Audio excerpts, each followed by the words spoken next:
Goddag, jeg hedder Daniel Hansen, og jeg vil forklare lidt om GitHub og hvordan du sætter det op her til at starte med. Du går ind på github.com, hvor du får den her forside, hvor du har muligheden for at sign up eller sign in. Hvis du ikke har en bruger, så er det selvfølgelig sign up, hvor det er en step-by-step guide, der hurtigt får dig igennem. Meget simpelt. Vi har allerede lavet en bruger, så vi signer ind her. Ja. Der får man så forsiden her for GitHub. Og deroppe i højre hjørne, der kan du se, at du er logget ind med profilen Daniel Hansen 1203. Og de forskellige muligheder, der er Your Profiles, Settings, Sign Out osv. Så har vi plusset. Vi vil i dag vise, hvordan man laver et repository. Og det gør du herinde. Create New. New Repository. Det kalder vi skoletest.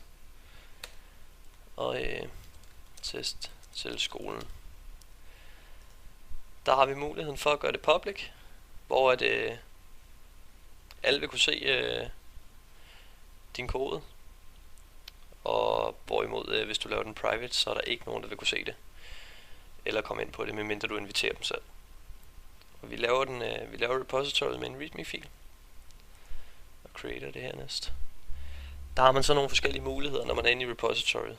Du kan se her, at du er inde i det ved Daniel Hansen 1203 skoletest oppe i venstre hjørne.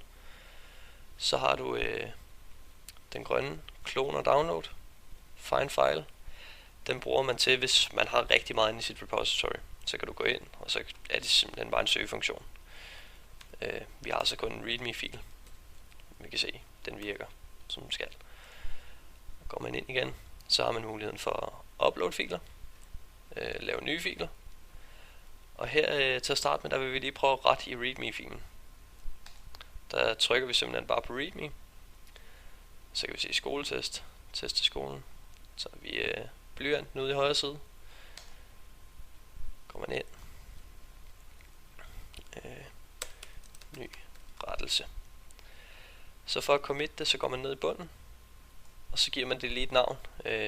Så hvis man laver rigtig mange ændringer i sit projekt fremadrettet, så kan man hurtigt se, hvad lavede jeg her. Og her kalder vi det første rettelse i readme.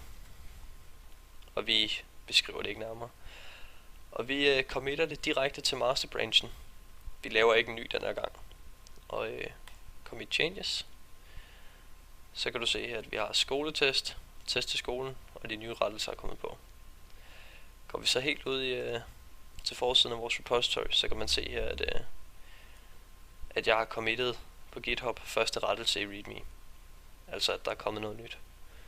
Og hvis vi går ind i commits, så kan man se, hvad der er sket undervejs.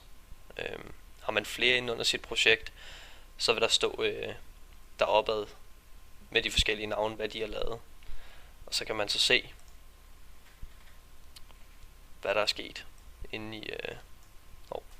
i commits. Her har man muligheden for